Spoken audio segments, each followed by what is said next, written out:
어렸을 때만 해도 교회에서 종종 그 목사님들께서 일제 시대나 또는 한국 전쟁 당시에 기독교 신앙을 가진 우리의 믿음의 선배들이 얼마나 그 신앙을 지키기 위해서 힘을 다했는가, 특별히 순교하는 자리까지 갔었는가, 이런 이야기들을 많이 해주셨습니다.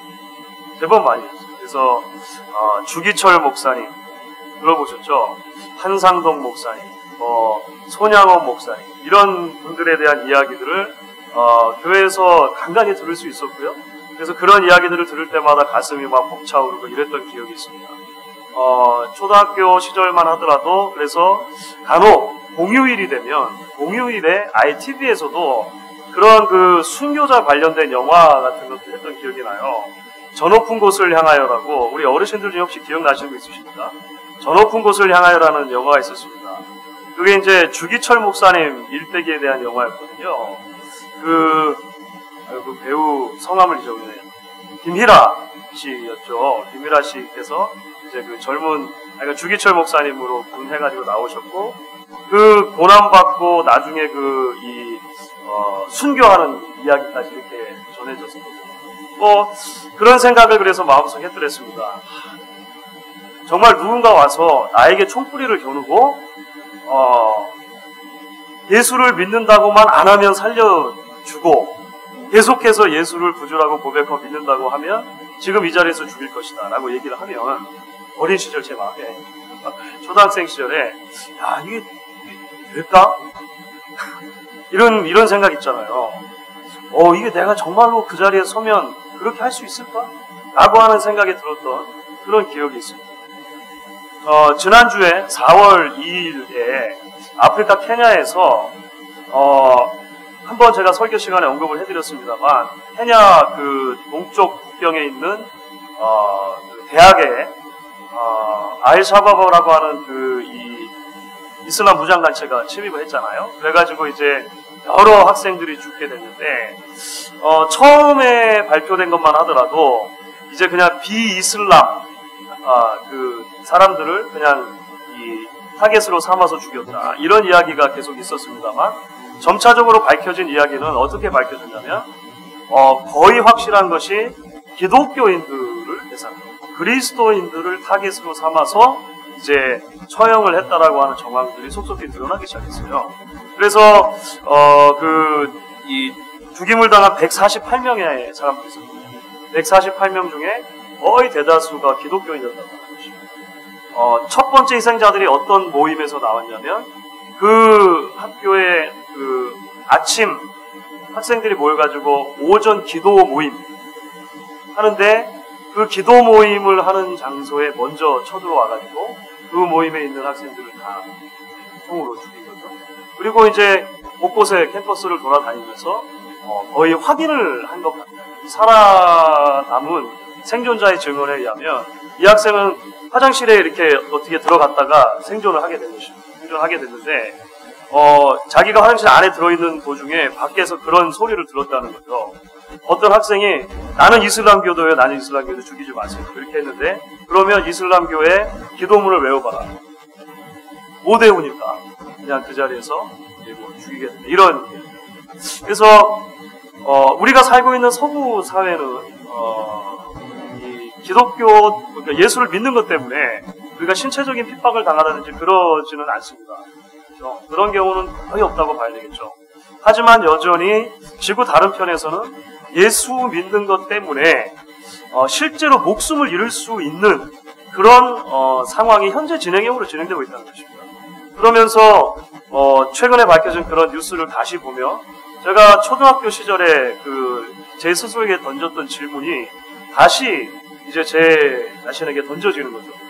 만약에 내가 그 자리에 있었다면 나보고 너는 예수를 믿는 사람이냐 아니냐 총뿌리를 들이대며 묻는 사람에게 나는 예수 믿는 사람입니다, 목사입니다까지는 아니더라도 이제 나 예수 믿는 사람입니다, 이렇게 얘기할 수 있겠는가? 다시 질문을 던지니까 초등학교 시절에도 이게 잘 될까 했는데 여전히 마음속에 그런 거 있잖아요, 여러분. 주저함이 이게 참 쉬운 일이 아니구나 라고 하는 생각을 하게 되는 것입니다. 여러분 어떠십니까? 참 어려운 질문이죠. 어려운 질문이죠. 도대체 그러면 이런 생각을 해보게 된 것입니다. 과연 순교하기까지 그 신앙을 가진다는 것은 어떤 것인가? 도대체 무엇이 우리를 앞서갔던 신앙의 선배들이나 지금 현재도 예수 믿는 것 때문에 다른 여러 지구 다른 편에서는 목숨을 잃어가고 있는데 어떻게 그 순교자적인 신앙을 가지게 했는가라고 하는 질문을 다시 던지게 되는 거죠. 결국 성경과 역사의 증언을 살펴볼 때 어떻게 순교하기까지 그런 신앙을 지킬 수 있는가? 다른 복음에 대한 확신이 그들로 하여금 순교하기까지 그들의 신앙을 지키게 만든 것입니다. 그렇죠? 내가 받은 구원이 얼마나 큰가? 라고 하는 것을 확실하게 깨닫고 붙잡다 보니까 예수의 이름을 다른 아무것하고도 바꿀 수 없다는 확신이 생겨나게 됩니다. 심지어 내 목숨하고도 이거는 바꿀 수 없다라고 하는 그 놀라운 확신이 그들 안에 있었다라고 하는 것입니다. 그런 데까지 생각이 미치게 됩니다. 그러면서 값싼 은혜를 말하는 이 반쪽짜리 복음의 허구에 대해서 다시 좀 생각을 해보게 되었습니다. 값싼 은혜라는 말, 교회에서 여러 번 이야기들을 하게 됩니다. 값싼 은혜라고 하는 것은 무슨 말이냐면 죄에 대해서 이야기하지 않고 또는 그 죄에 대한 심판과 그리고 회개에 대해서 이야기하지 않고 그저 은혜만을 계속해서 이야기하는 것이죠. 사랑만을 이야기하는 것입니다. 그래서 하나님은 사랑이십니다. 여러분 다 용서해 주십니다. 그냥 나오시기만 하면 됩니다. 그런데 거기에 아주 중요한 게 빠져 있는 거예요. 우리가 죄인이라는 것을 분명히 보고 이 죄의 값을 치르기 위해서 예수께서 오셔야만 했다는 사실은 어디론가 그냥 공중에서 분해될 거예요. 이것은 반쪽짜리 복음이 되는 거죠. 그러니까 이러한 값싼 복음이 자꾸 가르쳐지고 있는 시대 속에서는 하나님 앞에 참된 감사도 할 수 없는 것입니다. 진정한 의미에서 감사. 배가 고파 봤어야지 밥 먹는 게 감사해요. 그런 거 있지 않습니까? 배가 정말 고파 봤어야지 밥 먹는 게 감사할 거 아닙니까? 배가 한 번도 안 고파본 거예요. 내가 죄인이라고 하는 것을 한 번도 심각하게 생각해 본 적이 없는데 어떻게 하나님의 은혜 감사하지? 동시에 내가 십자가를 지고 나를 따르라고 말씀하신 그 예수님 말씀 있잖아요. 너희의 십자가를 각자의 십자가를 지고 그 십자가를 지고 따르는 희생도 사실은 불가능한 것입니다. 그렇죠? 주님이 나를 위해서 희생하셨다는 것이 도대체 무슨 의미인가를 정확하게 깨닫지 못하는데 어떻게 우리가 주님을 위해서 희생을 할 수가 있겠냐는 것이죠. 그래서 우리가 결국은 다시 중요한 것은 무엇인가? 성경적인 온전한 복음에 대해서 계속해서 이야기하고 붙드는 것이 중요하다는 것을 발견하게 됩니다. 그런 의미에서 볼 때 우리가 지금 계속 함께 나누고 있는 말씀, 이제 하이델베르 요리문답을 우리가 나누고 있는데요. 이 요리문답을 같이 공부하는 것이 참 얼마나 소중하고 귀한 기회인지 알 수가 없습니다. 우리가 지난주까지 살펴본 내용은요, 소위 말하는 1부입니다. 우리 하이델베르 요리문답은 첫 시간에 이제 서론에서 잠깐 설명을 해드렸는데요. 3부로 돼 있거든요. 1부가 지난주까지가 함께 나눈 내용이었습니다. 그것이 바로 뭐냐면 우리 인간의 죄와 비참함에 대한 것이죠. 우리가 얼마나 큰 죄인이고 얼마나 비참한 상태에 있는가라고 하는 것을 본 것입니다. 그리고 앞으로 몇 주 살펴볼 문제가 그렇다면 우리는 어떻게 구원을 얻을 수 있는가? 우리 구원, 죄인의 구원은 어떻게 이루어지는가라고 하는 부분을 이제 살펴보게 되는 것입니다. 우리가 이런 과정을 통해서 우리가 받은 구원이라고 하는 것의 그 가치, 우리의 구원을 위해서 하나님께서 치르신 그 값어치의 크기를 함께 볼 수 있으면 좋겠죠. 그러면서 성경이 말하는 정말 이 복음의 진리가 무엇인가 사실 다시 한번 정리할 수 있는 시간들이 될 수 있으면 좋겠다라고 하는 것입니다. 자, 여기까지가 우리가 그러면 지금까지 살펴봤던 우리 큰 틀과 그리고 앞으로 이제 몇 주 남은 기간 동안에 이제 우리의 구원에 대해서 살펴보는 징검다리 역할로 먼저 좀 복습을 해 보았습니다. 이제 오늘부터 2부가 들어가게 됩니다. 사실은 그 하이델베르그 요리문답의 2부가 가장 긴 것 같습니다. 2부가 굉장히 길게 되어 있는데 그 중에서 우리는 이번 시즌 첫 시간에는 1부만 떼어서 하는 거예요. 그 2부 중에서도 한 3번 정도 이렇게 그냥 떼서 함께 살펴보게 될 것입니다. 그리고 그 2부 안에는 뭐 사도신경에 대한 요약이라든지 이런 여러 가지가 들어있거든요. 그런 것들을 우리가 다음 기회로 미루도록 하겠습니다. 자, 그러면 2부 우리의 구속에 관하여 라고 하는 것 중에 오늘 이제 5번째 주일 5번째 주에 공부하는 내용들을 함께 살펴보도록 하겠습니다. 자, 12문입니다. 자, 12번째 문제가 이렇게 되어 있습니다. 사실 지난 시간들에 계속 이야기했던 것들을 조금 이제 함께 생각나게 하는 방식으로 기록이 되어 있는데요. 제가 먼저 문제를 읽어보겠습니다. 하나님의 의로운 심판에 의해 우리는 이 세상에서 그리고 영원히 형벌을 받아 마땅한데 어떻게 이 형벌을 피하고 다시 하나님의 은혜를 입을 수 있겠습니까? 답을 우리 같이 한번 읽어보도록 하겠습니다. 하나님께서는 자신의 의가 만족되기를 원하십니다. 따라서 우리는 우리 스스로든 아니면 다른 이에 의해서든 죄값을 완전히 치러야 합니다. 네. 지금 이제 12번째 문제에서는 이제 그야말로 그 이전까지 우리가 함께 이야기했던 거의 그 모든 이야기들을 같이 이제 마무리를 이렇게 하면서 징검다리처럼 중간에 다리를 놔주고 있습니다. 다시 한번 우리의 구원의 방법이 있는가? 특별히 우리 자신에게 우리 스스로를 구원할 만한 능력입니까? 이 문제를 이제 다시 갖고 들어오는 것이죠. 우리가 일부 전체 한마디로 표현하면 이것입니다. 일부 지난주까지 했던 거죠. 우리에게 소망이 있는가? 우리는 정말로 하나님이 원하시는 의의를 이룰 수 있는가? 여러분에게는 답이 없습니다. 이게 지난주까지 우리가 살펴본 그 답의 진리가 됩니다. 여러분에게는 답이 없습니다. 여러분 안 됩니다. 답이 없습니다. 우절부별합니다. 우리 계속 그런 이야기들을 살펴봤잖아요. 율법에서 우리의 죄를 지적해줬지만 우리가 율법을 지킬 수 없고 뭐 이런 얘기들을 계속 우리가 함께 살펴보았습니다. 그런데 여러분 거기서 과연 끝이겠는가? 그것이 아니라고 하는 것이죠. 오늘 이제 12번째 질문은 거기에 대한 징검다리 이렇게 놔주고 있습니다. 어떻게 이 형벌을 피하고 다시 하나님의 은혜를 입을 수 있습니까? 라고 하는 이제 새로운 질문을 가지고 들어옵니다. 우리에게는 답이 없지만 우리에게 답이 없다고 해서 거기서 끝인가? 그렇지 않고 그러면 어떻게 여기서 우리가 구원을 얻을 수 있겠습니까? 라고 하는 질문입니다. 이때 이제 우리 그 요리문답이 여기에 답을 제시해주면서 가지고 들어오는 개념이 있습니다. 그 개념이 뭐냐면 하나님의 의라고 하는 개념을 가지고 있습니다. 하나님의 의. 하나님이 의로우시다 또는 하나님의 의가 충족되어야 된다. 이런 말을 여러분 어떻게 이해를 하십니까? 하나님의 의, 좀 어려운 개념이긴 합니다만 우리 하이델베르그 요리문답에서 이제 그 여러 성경 구절을 각주로 달아놨거든요. 그 각주로 달아놓은 구절들을 다 이제 찾아보시게 되면 이렇게 우리가 전체를 설명할 수 있습니다. 하나님의 의라고 하는 것은 뭐냐면 죄를 참아 보실 수 없는 것, 죄와 함께 계실 수 없는 것이고 하나님의 성품 자체가 그런 거예요. 그래서 죄가 만약에 있다 그러면 하나님의 그 영광에 흠집이 생겨지게 되는 것입니다. 그리고 다이아몬드는 그 흠집이 없어야 되잖아요. 얼마나 잘 깎았는가 그게 중요하다면서요. 사본 적이 없어요. 그래가지고 듣기만 했는데 그렇다면서요.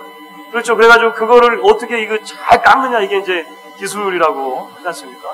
거기에 흠집이 생기면 자세히 봐가지고 흠집이 생기면 그 다이아몬드의 가치가 갑자기 뚝 떨어지는 거죠. 뚝 떨어지는 거죠. 그 나중에 가가지고 또 다시 이렇게 흠집을 메꾸고 이렇게 뭐라 그러나요? 그러니까 그거 한다고 이제 들었습니다. 시간이 지나면 진짜 귀중한 다이아몬드는 그 집에다가 모셔놓고 보조품 비슷하게 생긴 걸로 밖에는 차고 다닙니다. 그렇다는 얘기도 제가 들었어요. 흠집이 나면 안 되니까. 흠집이 나면 안 되니까 그런 거죠. 그런 상태를 한번 생각해 보세요. 그런 상태의 최상급을 한번 생각해 보세요. 어떤 대상이 완전하게 무균인 것입니다. 무균. 완전하게 흠이 없는, 그래서 거기에 조금이라도 균이 들어가면 그 무균의 상태가 깨지는 거죠. 하나님의 의, 하나님의 영광, 하나님의 거룩하심 다 같은 의미로 표현할 수 있습니다. 하나님은 완전히 죄로부터 자유로우시고 완전히 홀로 공의로우신 분이라고 합니다. 그런데 죄라고 하는 것이 들어왔을 때 그 하나님의 온전하신 성품, 온전한 그 무균의 상태에 흠집이 가게 됩니다. 하나님의 의가 실현되지 않는 것이죠. 그러면 이 죄의 문제가 해결되는 방식은 이 죄가 없어짐으로, 그렇죠?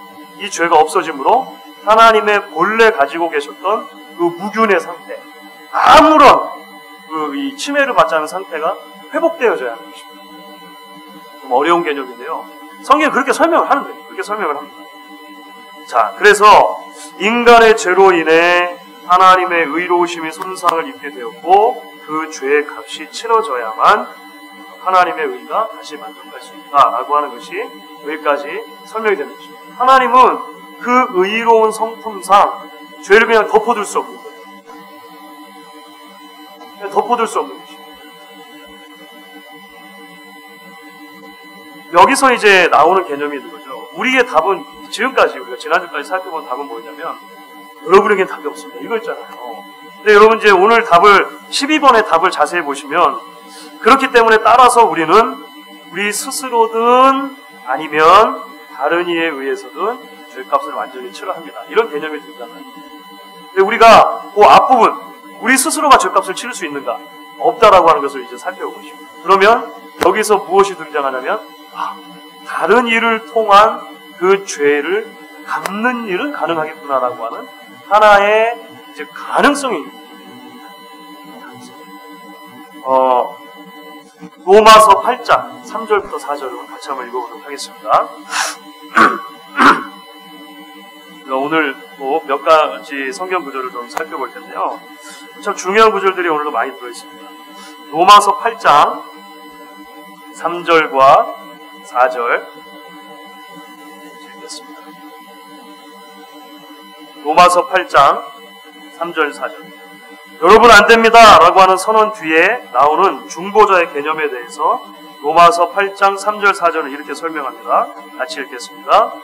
율법이 육신으로 말미암아 연약하여 할 수 없는 그것을 하나님은 하시나니 곧 죄로 말미암아 자기 아들을 죄에 있는 육신의 모양으로 보내어 육신의 죄를 정하사 육신을 따르지 않고 그 영을 따라 행하는 우리에게 율법의 요구가 이루어지게 하려 하심이니라.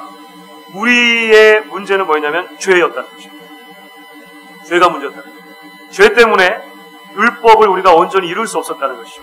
우리가 할 수 없는 것을 그러면 누가 해주시는가? 하나님이 해주신다. 하나님의 방법은 무엇이었는가?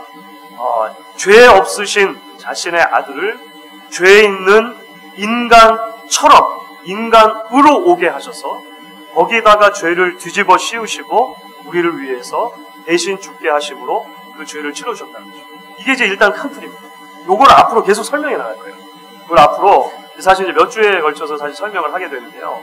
이 중요한 개념이 등장하게 되는 것이죠. 그러면 도대체 왜 하나님의 아들이 아니면 안 되는가? 중보자의 개념, 누군가가 대신 값을 치러주는 개념이 등장했는데 그 대신 값을 치러주는 대상이 왜 하나님의 아들, 하나님 자신이 아니면 안 되는가? 라고 하는 것을 설명을 해 나가야 되는 거죠. 오늘 우리가 살펴보는 후반부 몇 개의 질문들은 이 문제를 다루는 것입니다. 왜 하나님의 아들이 아니면 안 되는가? 라고 하는 문제를 이제 좀 살펴보게 될 것입니다. 자, 그러면 13번째 문제로 이제 넘어갈 수가 있는데요. 13번째 문제에서는 우리가 지난주까지 살펴보았던 그 여러분에게 답이 없습니다 있잖아요. 요거를 다시 한번 설명할 것입니다. 자, 우리 스스로 하나님의 의를 만족시킬 수 있습니까? 답을 읽어보겠습니다. 결코 그렇지 않습니다. 오히려 우리는 날마다 우리의 죄 책을 증가시킬 뿐입니다. 우리가 이것은 여러 번 살펴봤습니다. 그렇죠? 이런 개념에 대해서 살펴봤는데요. 성경 구절을 몇 개만 찾아보도록 하겠습니다. 이제까지 잘 찾아보지 않았던 부분들을 좀 살펴볼 텐데요. 먼저는 욥기입니다. 욥기. 구약성경 욥기 9장 2절 3절입니다. 구약성경으로 769페이지 그 앞뒤 정도에 계실 줄로 생각합니다. 욥기 9장 2절 3절입니다. 오늘 요리문답의 13번째 답이 다시 한번 죄인인 인간이 스스로 하나님의 의의를 만족시킬 수 없다. 이걸 강조하잖아요. 욥기는 이렇게 설명하는 거죠. 욥기 9장 2절 3절 같이 읽겠습니다. 진실로 내가 이 일이 그런 줄을 알거니와 인생이 어찌 하나님 앞에 의로우랴. 사람이 하나님께 변론하기를 좋아할지라도 1000마디에 한마디도 대답하지 못하리라. 아주 재밌는 이야기죠. 이게 이제 법정을 생각해 보시면 됩니다. 법정에서 하나님께서 재판장으로 서시고 우리가 만약에 피고인으로 섰다는 것입니다.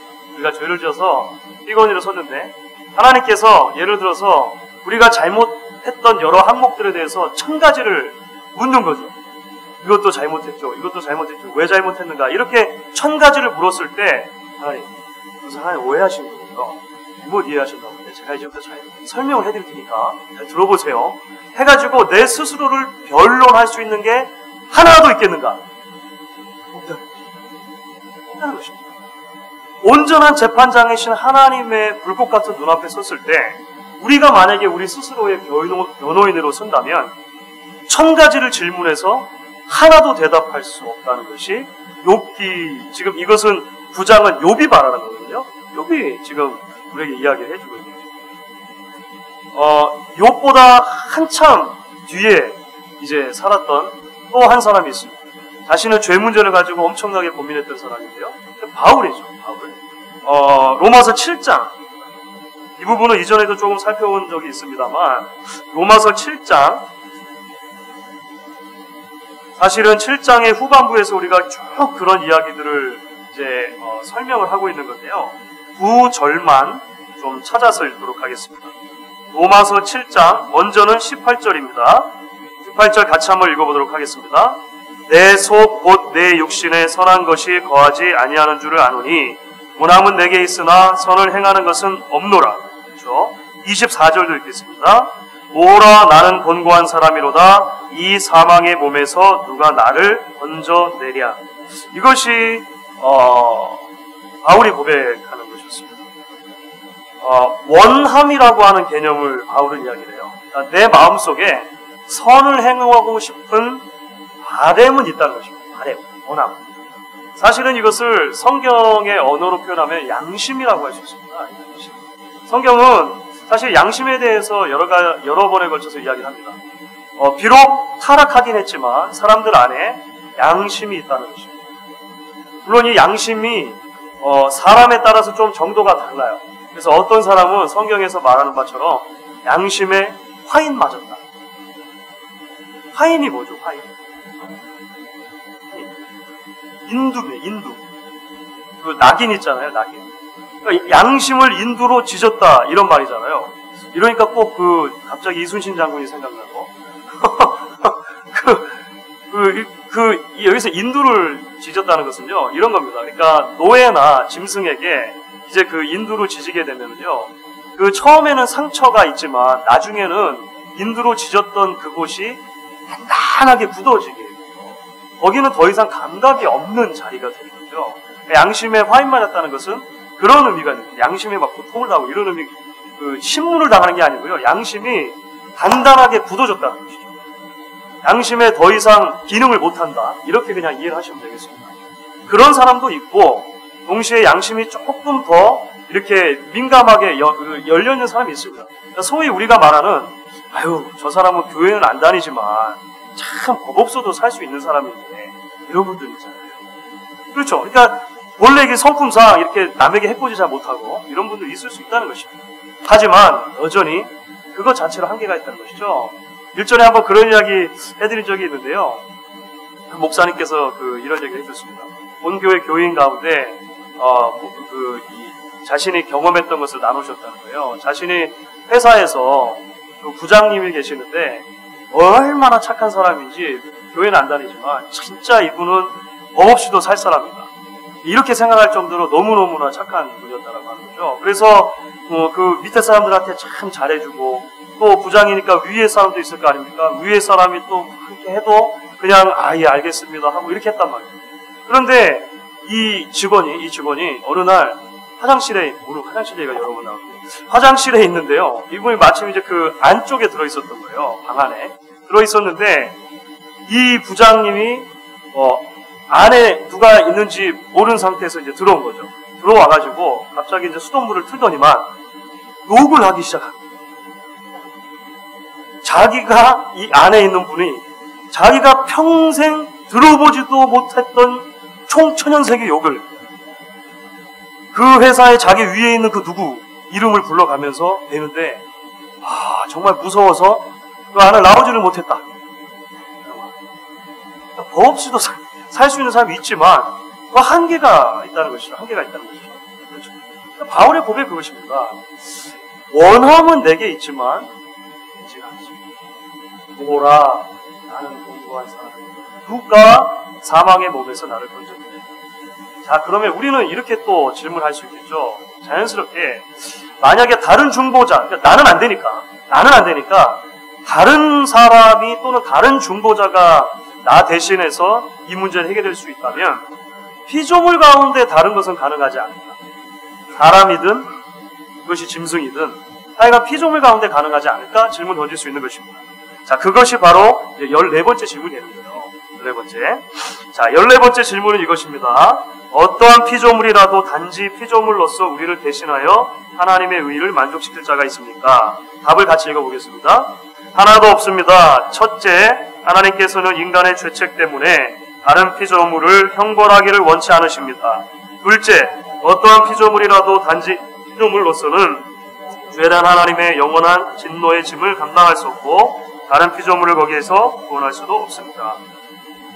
성경의 대답은 안 된다는 것이죠.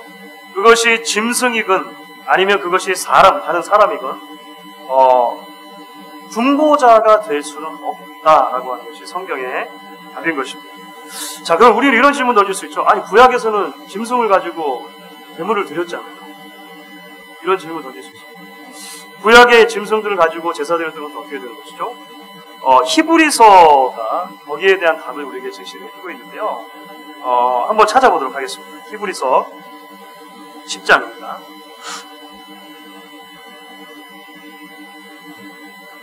히브리서 10장은 한번 북마크를 이렇게 좀 꽂아 놓으시고요. 다음에 다시 한번 돌아올 거니까 한번 좀 여기다가 표시를 해두시면 되겠습니다. 히브리서 10장. 먼저 읽을 부분은 10장 전체에서 그 제사에 대한 이야기를 하고 있는데요. 1절부터 4절까지를 우리가 먼저 읽으려고 합니다. 지금은 1절부터 4절 찬찬히 어떤 의미인지를 생각하시면서 읽어보겠습니다. 율법은 장차 올 좋은 일의 그림자일 뿐이요 참 형상이 아니므로 해마다 늘 드리는 같은 제사로는 나오는 자들을 언제나 온전하게 할 수 없느니라. 그렇지 아니하면 섬기는 자들이 단번에 정결하게 되어 다시 죄를 깨닫는 일이 없었으니 어찌 제사 드리는 일을 그치지 아니하였으리요. 그러나 이 제사들에는 해마다 죄를 기억하게 하는 것이 있나니 이는 황소와 염소의 피가 능히 죄를 없이 하지 못합니다. 이것이 히브리서 저자가 설명하는 것입니다. 구약에서 제사를 드렸는데 그 제사를 드린 것은 그림자. 그렇죠? 그림자. 요즘에도 가끔 이제 태풍이 불거나 일이 생기면은 전기가 나가지 않습니까?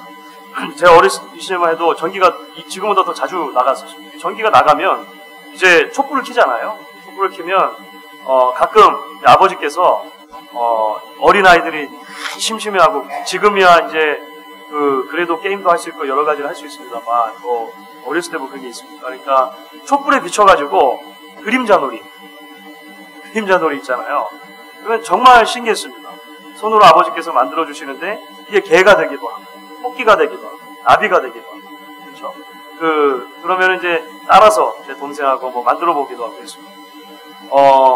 그림자는 여러 모양으로 나타나지만 그 그림자를 만들어내는 진짜 실체는 하나죠.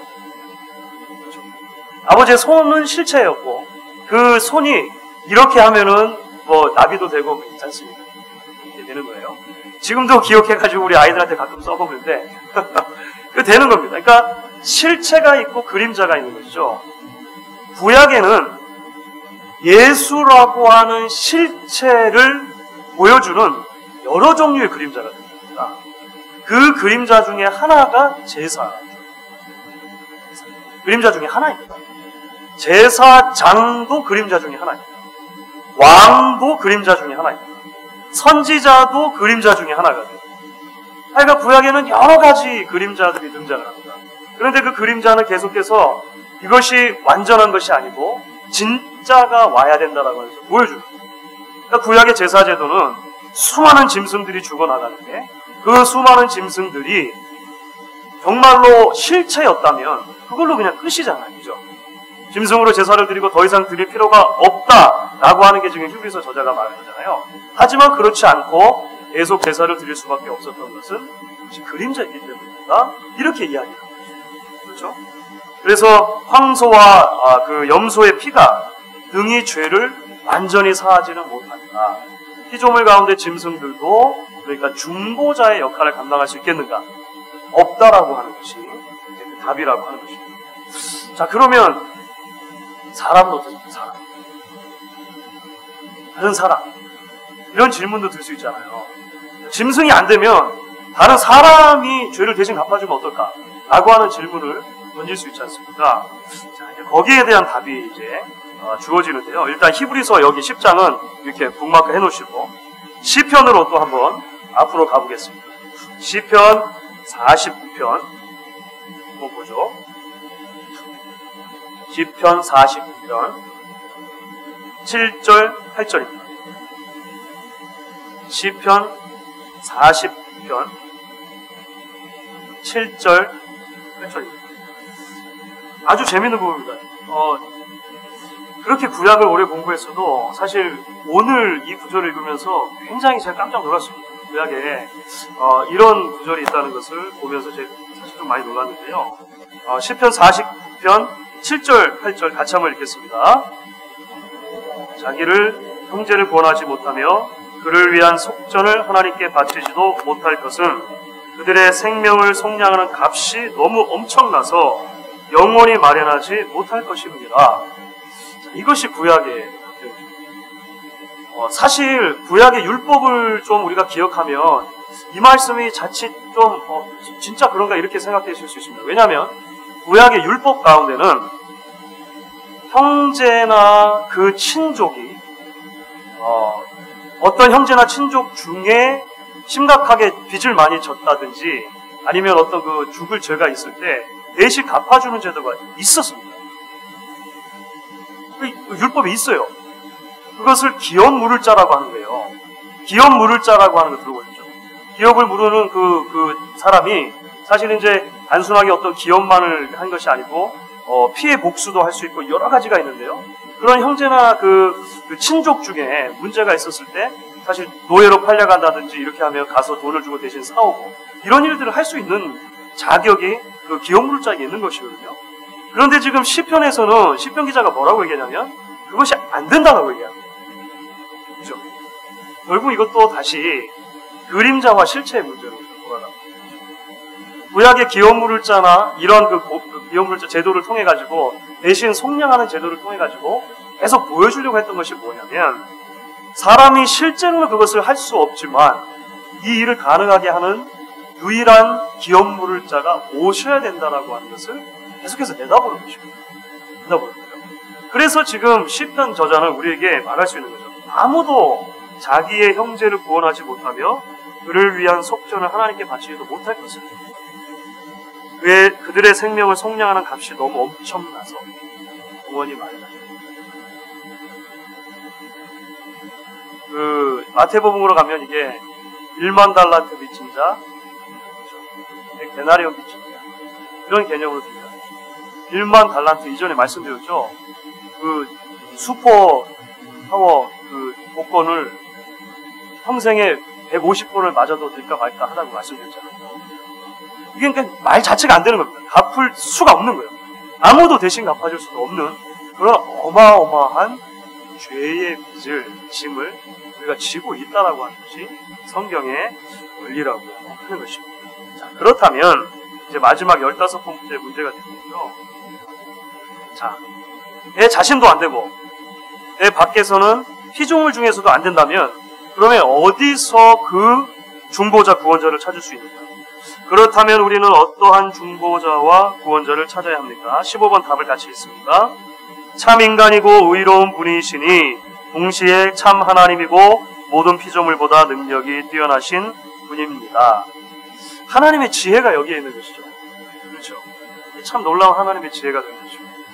하나님의 지혜는 참 인간이시면서도 동시에 죄가 없으신 온전한 중보자를 죄인들을 위해서 마련해 주시는 것입니다. 하나님의 아들이 인간이 되시는 거죠. 아무도 생각할 수 없었던 그런 방법입니다. 그런 방식입니다. 하나님의 아들이 인간이 되셔서 하지만 죄는 없으심으로 어렵죠. 그래가지고 오늘 다 설명이 안 돼요. 그래서 이게 이제 다음 주하고 그 다음 주에 이게 도대체 무슨 의미인가 좀 더 설명을 하게 될 것입니다. 하나님의 지혜가 여기에 있다라고 하는 것입니다. 자, 온전한 사람이고 온전한 하나님으로 오셔야만 이 우리를 위한 중보의 문제가 해결이 되는 거죠. 어떻게 우리의 중보자가 되어주시는가 오늘은 성경 구절 2개만 찾아보고 그래서 오늘 큰 이야기를 좀 마무리를 해보려고 합니다. 먼저는 이제 우리가 지난주에 부활 주일이었는데요. 부활과 관련된 말씀에서도 찾을 수가 있습니다. 고린도전서 15장 한번 보도록 하겠습니다. 고린도전서 15장 20절부터 22절까지 말씀입니다.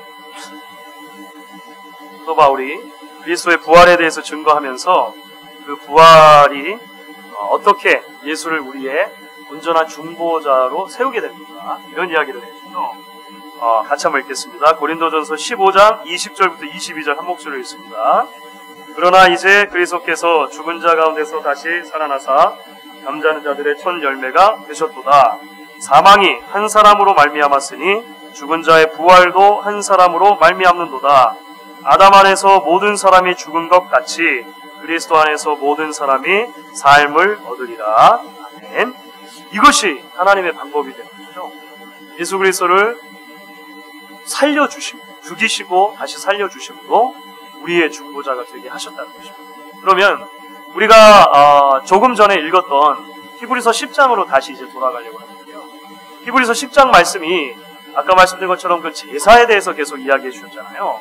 그 제사에 대해서 이야기를 하다가 결국은 이렇게 결론이 가는 것입니다. 히브리서 10장 아까 찾으셨던 곳에서 이제 저희가 아까는 1절부터 4절까지 읽었습니다. 짐승의 제사가 온전히 죄를 사하지 못한다라고 하는 걸 설명했어요. 그 다음에도 사실 쭉 이야기가 이어집니다만 이어지다가 10절부터 14절까지에서는 이제 이렇게 결론적으로 나아가게 되는데요. 10절부터 14절 같이 한번 읽겠습니다. 이 뜻을 따라 예수 그리스도의 몸을 단번에 들이심으로 말미암아 우리가 거룩함을 얻었노라. 제사장마다 매일 서서 섬기며 자주 같은 제사를 드리되 이 제사는 언제나 죄를 없게 하지 못하거니와 오직 그리스도는 죄를 위하여 한 영원한 제사를 드리시고 하나님 우편에 앉으사 그 후에 자기 원수들을 자기 발등상이 되게 하실 때까지 기다리시나니 그가 거룩하게 된 자들을 한 번의 제사로 영원히 온전하게 하셨느니라. 아멘. 이게 히브리서 10장에서 이제 쭉 논리의 결과로 이어지는 것입니다. 구약에 있었던 제사들은 그림자였습니다. 왜냐하면 그 자체로 온전한 죄사함을 줄 수 없었기 때문이다. 이렇게 설명을 한 뒤에 그래서 누가 오셨는가? 예수님이 오셨고 그 단번의 제사로 죄를 사해 주심으로 예수님께서 우리를 위한 그 중보자를 선물로 허락하신 것입니다. 이것이 이제 성경이 계속해서 이야기해주고 있는 진리라고 하는 것입니다. 지난 시간까지 우리가 쭉 이어서 왔던 이야기에서 오늘 이야기까지 우리가 이어오면 사실은 참 놀라운 그 하나님의 지혜가 이 복음 안에 들어있는 것을 보게 됩니다. 그러니까 우리가 지금 복음의 아주 핵심적인 메시지를 같이 나누게 된 것이죠. 하나님이 우리를 창조하셨습니다. 그런데 타락으로 문제가 생겼어요. 우리 스스로 그 타락으로부터 우리를 구원할 방법이 없고, 우리 밖에서도 예를 들어서 피조물 가운데는 그 문제를 해결해 줄 만한 것이 아무것도 없습니다. 그냥 놔두면 그대로 죽고 그대로 심판받을 수 없습니다. 그러나 하나님께서는 여전히 우리를 사랑하셔서 하나님의 의를 자비로운 방법으로 충족되게 하기를 원하셨는데, 그것이 바로 자신의 아들 예수 그리스도를 우리에게 보내주십니다. 이렇게까지 우리가 이제 함께 있습니다. 하나님, 자, 이 말씀이 여러분의 마음속에 감격이 되십니다. 푸티를 계속 지금 따라가고 계시는 분들이라면 사도행전의 이야기를 계속 묵상하고 싶은데, 앞으로 더 놀라운 일이 펼쳐집니다. 앞으로 더 놀라운 일이 펼쳐지는데요. 여러분, 초대교회를 탄생하게 하고, 초대교회를 폭발적으로 성장하게 하고, 초대교회 안에도 박해가 있고 여러 가지 죽음들이 있었습니다만, 그 가운데서도 굴하지 않고 더욱더 하나님이 기뻐하시는 공동체로 서게 했던 유일한 이유가 무엇일까요? 다른 건 없습니다. 이 복음. 이 복음이에요. 이 예수의 이름이 교회를 탄생시켰고, 이 예수의 이름이 사도들이 가는 곳마다 설교하게 했고, 이 예수의 이름이 하루에 3,000명씩 베드로 때문이 아니라 베드로가 전한 복음이에요. 제가 한때는 막 이렇게 베드로의 이야기를 들으면 아절이 막 아니 베드로는 한 번에 3,000명이네. 다음번에 보니까 또 수천 명이네. 와 이렇게 되는데 예. 이 안 되잖아요. 근데 보니까요 다른 그 비밀이 아니죠. 베드로가 거기다가 양념을 많이 친 것도 아니고 아니에요. 여러분들 오늘 아침에 묵상하신 여러분 어제하고 이제 해가지고 베드로의 그 오순절 설교 지금 묵상하고 있잖아요. 다른 거 아니에요. 다른 거 아니에요. 이 예수를 여러분들이 십자가에 못 박여 죽였으나 하나님이 다시 살리셔서 주와 그리스도가 되게 하셨습니다. 이거예요. 이 놀라운 복음이 교회를 변화시키고 예루살렘을 변화시키고 온 유대, 사마리아 땅끝까지 소망이 생겼어요. 사실 여러분 내년이 저희 교회가 30주년입니다. 아십니까? 내년이 교회가 30주년이라서 30주년을 앞두고 좀 의미 있는 행사들을 여러 가지를 생각을 하고 있어요. 그래서 지금 미리 좀 생각해야 되니까 저도 좀 여러 가지 이런저런 생각을 정리하고 리더십들하고도 생각을 나누고 그런 이제 이 과정을 좀 밟아보려고 우리가 여기까지만큼 왔습니다를 자랑하는 그런 30주년이 아니라 우리가 어떻게 여기까지 왔는가를 돌아보고 다시 한번 우리를 존재하게 한 그 복음의 진리를 발견해서 그 놀라운 보석을 다시 잘 닦아서 그 보석이 빛이 나도록 해드리는 그런 30년이죠. 저희를 막 열심히 닦아가지고 우리가 빛나고 말면 뭐 아무것도 아니죠. 우리가 왜 여기까지 있게 됐는가? 그 원인을 좀 잘 닦아보려고. 그래서 그 예수가 목양교회를 다시 한번 이후 30년을 내다보며 달려갈 수 있는 원동 그런 기대를 가집니다. 여러분들도 함께 그런 기대를 가져주시기를 바라고 그것이 우리의 감격이 계속해서 될 수 있으면 좋겠습니다.